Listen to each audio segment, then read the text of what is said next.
Welcome to the Confident Retirement Podcast, brought to you by LPF Advisors.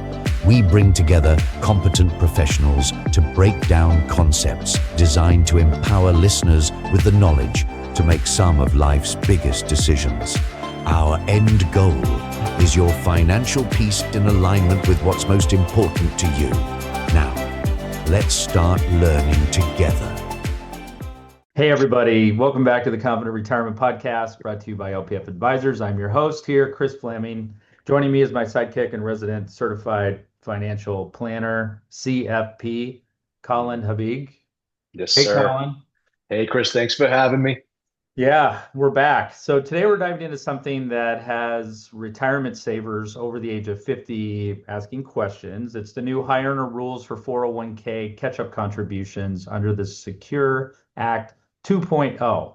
Now, if you're in your 50s or 60s or beyond and you're trying to get that extra boost to your nest egg, you want to stick around and listen. These changes kick in next year, and they could mean the difference between maxing out your savings or hitting what we call the Roth roadblock. So we'll unpack what all that means and who is hit the hardest and how to get ahead of it. Plus, we might be talking about something that we're going to do on a later episode, but we'll see if we hint on that. First, let me do our disclaimer. The information we provide is our opinion and not necessarily that of our firm or this platform. We provide general information on the podcast, not any customized investment advice. Nothing should be construed as financial, tax, or legal advice. You should consult with your own professionals about your personal situation.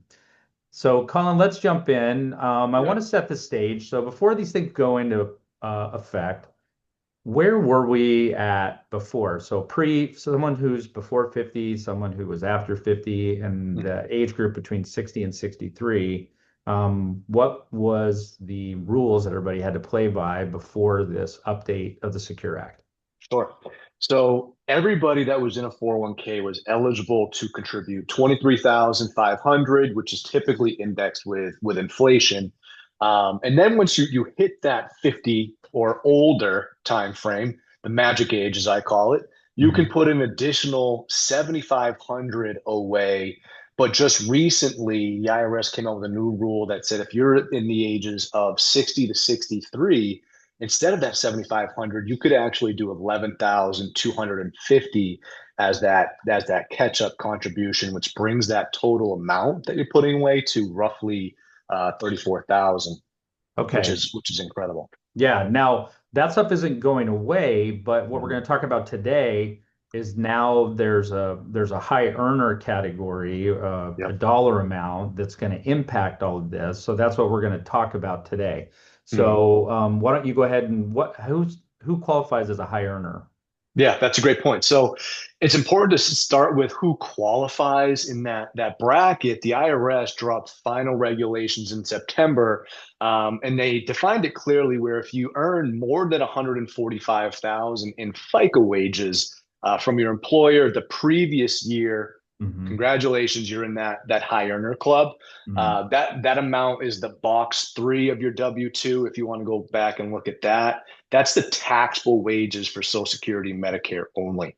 So if we think about that, it's specifically what your employer sponsor have paid you in those FICA covered wages. Partners, self-employed folks with no W-2 wages, you're off the hook. So you can still do pre-tax catch-up contributions if you'd like to for now.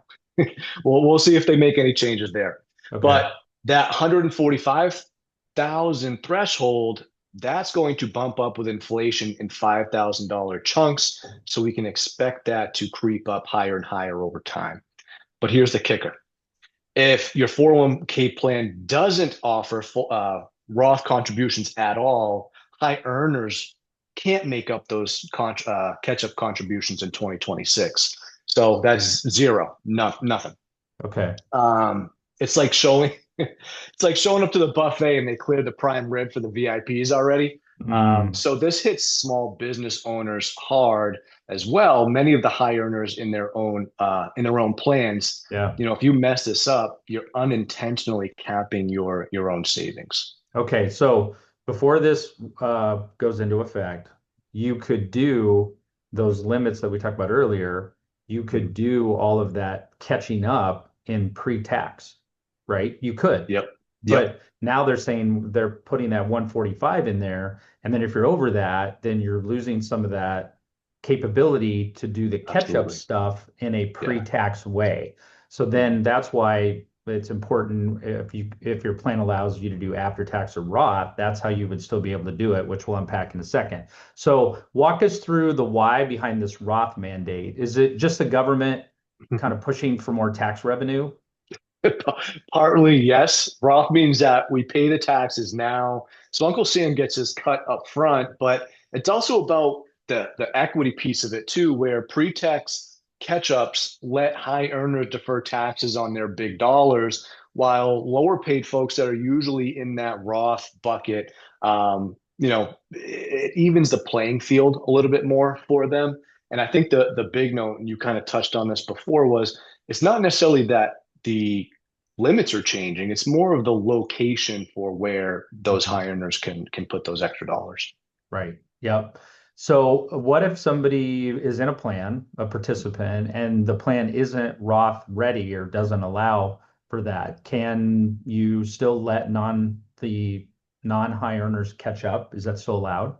Absolutely. So plans without Roth can keep those catch-ups open for folks that are under that wage threshold at Okay. 145,000. So it's universal availability is what they call it. But as long as non-discrimination testing holds up, you're okay. But for high earners, if there's no Roth allowed, then you can't do any catch-ups anymore. Okay. And what about corrections? If somebody accidentally does a pre-tax catch up in 2026, so Yeah. they're over 145 and they went over the 23,500 and they did it in pre-tax, which is going to be a no-no. Can they correct that? So there's going to be two main fixes for that. The number one's going to be the W-2 method. So you shift the money plus earnings to Roth and update your tax forms accordingly if they haven't been filed yet, or do an in-plan Roth rollover and report it on your 1099-R. It's doable, but it's better to be proactive than reactive in this situation. Yeah. Well, if you've dealt with the IRS and trying to get somebody on the phone, well, I mean, they're in a shutdown right now, so there's nobody's answering Good the luck. phones. So it's probably better to do it proactively than try to fix it later. All right. Absolutely. So one more curveball that we found from the regs.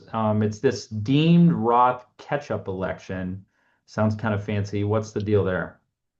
It's just a smart automation hack. Plans can bake it into the document so payroll automatically converts excess deferrals that amount over the 23,500 to Roth once you hit that Okay. regular limit. But participants get a chance to opt out. It's not a forced rule, but super helpful for avoiding errors, especially if someone's wage fluctuates a lot during the year. Okay. Sounds like you'd want to do that.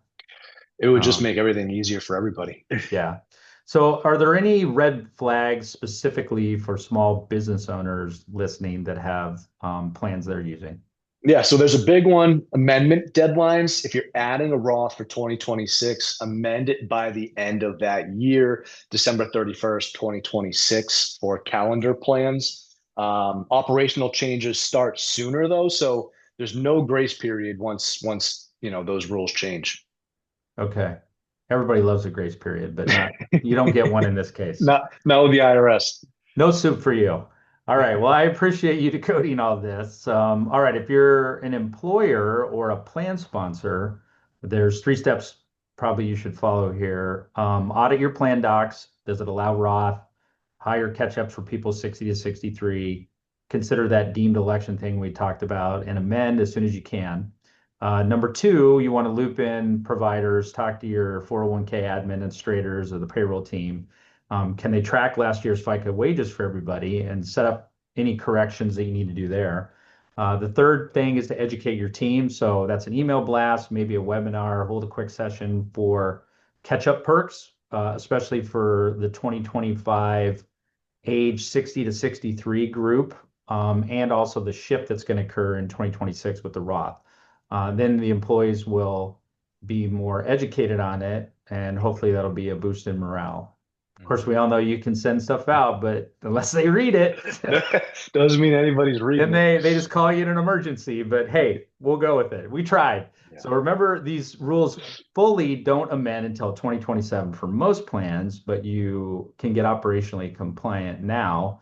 And then there's no good faith excuses after the fact. And for people who are not plan sponsors or the employer, make sure that what your plan allows, you want to find that out. And then if you have the capability to max out based on your age, you want to do that. And then if you're in those catch-up groups, you just want to make sure it's going in the right places. Okay. So that's a wrap on the high earner rules. Hopefully we cleared that up for people. Your 401k just got a little bit of a plot twist, but now you've got the script to navigate it. So if this sparked questions, make sure to subscribe and share it with a friend who's also in that high earners club. If you have more questions about this or any other financial topics, feel free to reach out at lpfadvisors.com or email us using info@lpfadvisors.com. We appreciate you tuning in. We'll see you next time. Until then, take care and be well. Thanks, Colin. Awesome, Chris. Thank you.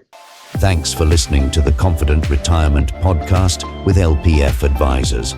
For more information, please visit lpfadvisors.com. If your ears are pleased and your mind at ease, do share this program with your friends. To subscribe wherever podcasts are found.